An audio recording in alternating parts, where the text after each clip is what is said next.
Well, everybody, please welcome the current ICIT Executive Director and my near and dear friend, Val Cofield.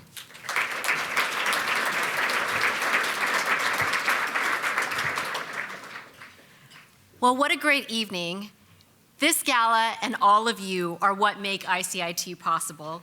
And as we welcome 2026, I want to briefly share where ICIT is focused in this year ahead. As Corey mentioned in his opening remarks this evening, ICIT's institutional priorities remain clear: energy, water, and wastewater, and transportation and telecommunications. People experience these systems all at once, even though we organize and govern them separately. ICIT's responsibility is to modernize, secure, and strengthen their resilience in ways that serve people everywhere and every day.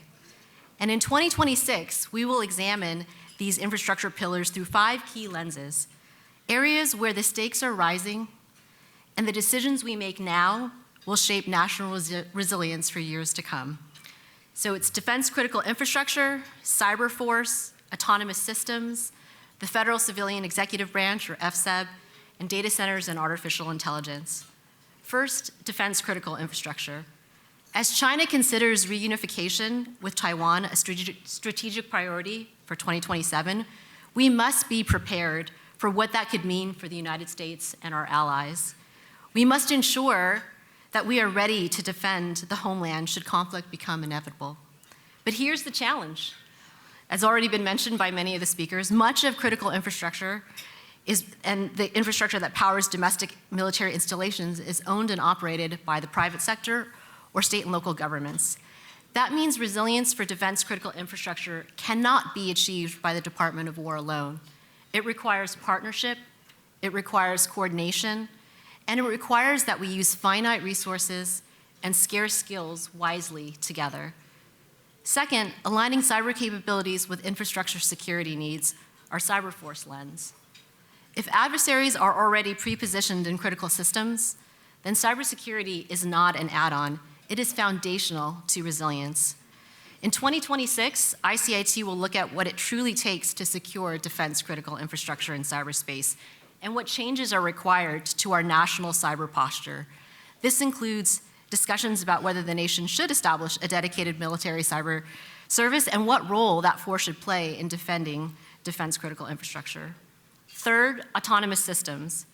We have all seen how drones and autonomous systems have reshaped the battlefields in Ukraine.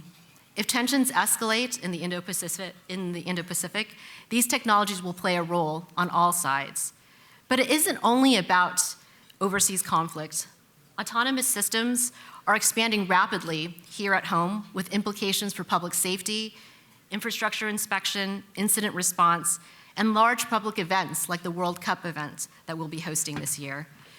In 2026, ICIT will examine how the US can foster strong domestic innovation in autonomous systems, scale production when needed, and advance policies that promote safety while supporting responsible growth.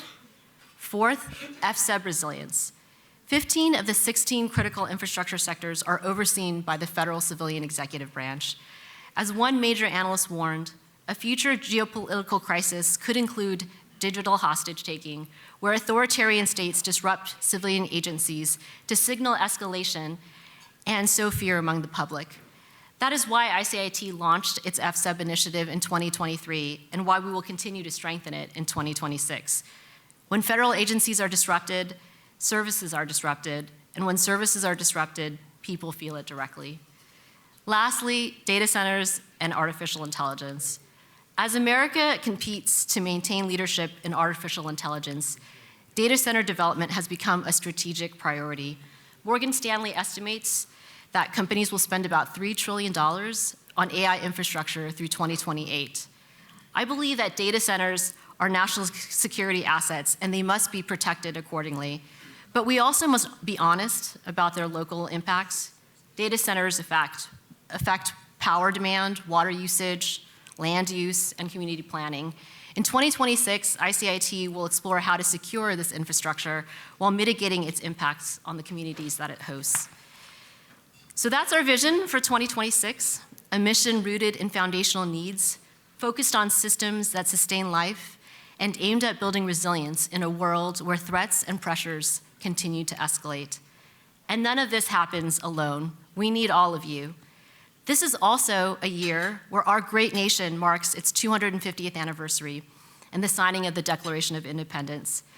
To commemorate this, the great biographer, Walter Isaacson, he wrote a book titled The Greatest Sentence Ever Written, examining one line from the Declaration.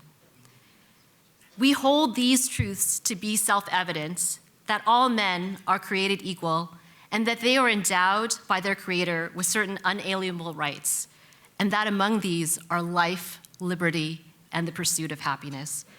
Our founders labored over each word in that sentence because they understood something timeless, the unifying power of shared responsibility.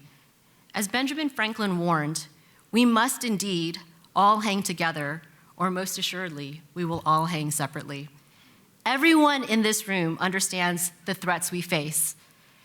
This community, industry, civil society, and government demonstrates that in cybersecurity, we understand shared responsibility.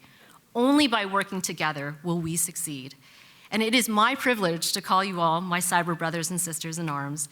Thank you so much for making 2025 a great year for ICIT, and I look forward to working with all of you in 2026.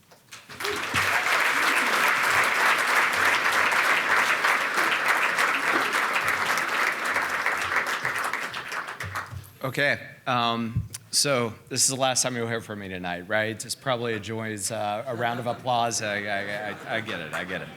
All right, so as we close the night out, I do want to reflect on something, just as we don't get a chance to get together like this too often, say once a year.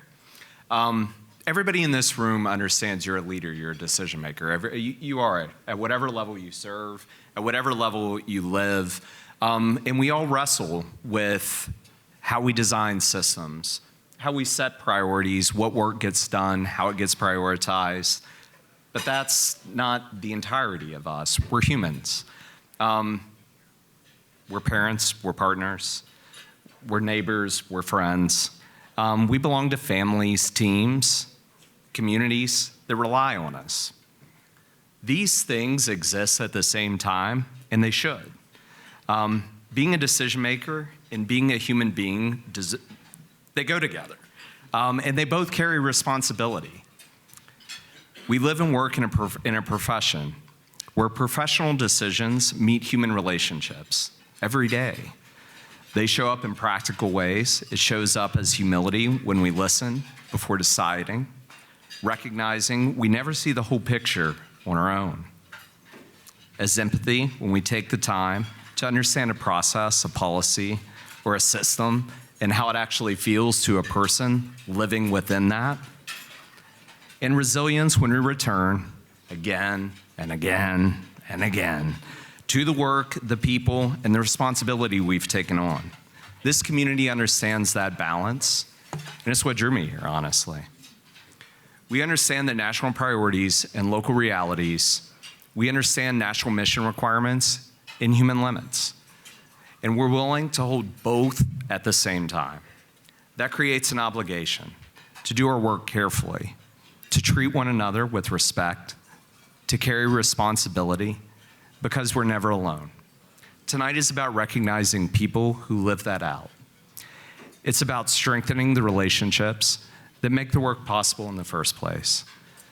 So with what's left of this evening, I encourage you to lean into this community. Reconnect with people you know, maybe only you see them once a year. Meet someone new.